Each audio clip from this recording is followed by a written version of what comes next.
Dans cette vidéo, nous calculons des sommes classiques de termes consécutifs de suites arithmétiques.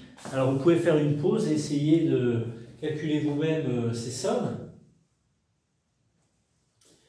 Pour la correction, nous sommes en présence de sommes de termes consécutifs de suites arithmétiques et nous allons utiliser essentiellement trois formules, enfin une formule qui résume les deux autres aussi. Donc la première formule que nous avons déjà démontrée dans une précédente vidéo, une deuxième formule également démontrée dans une précédente vidéo, et enfin une troisième formule également démontrée dans une précédente vidéo.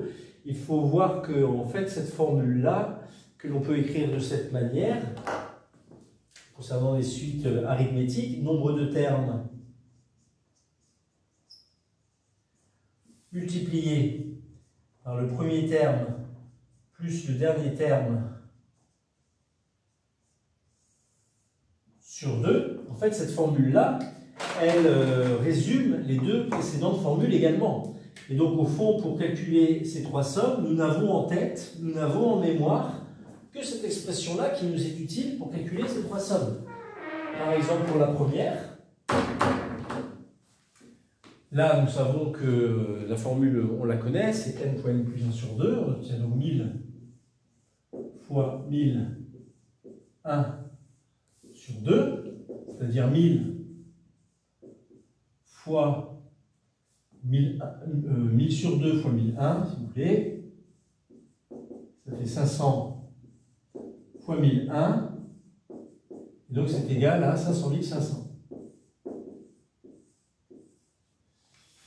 Pour la deuxième formule, nous pensons donc à notre formule nombre de termes. Ici, il y a 100 termes. Entre 100 et 199, il y a 100 entiers.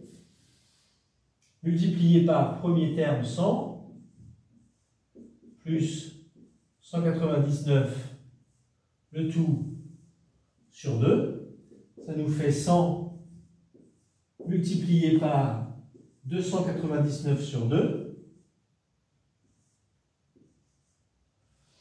299 sur 2, j'obtiens donc 100 multiplié par 149,5, ce qui me donne 14 950.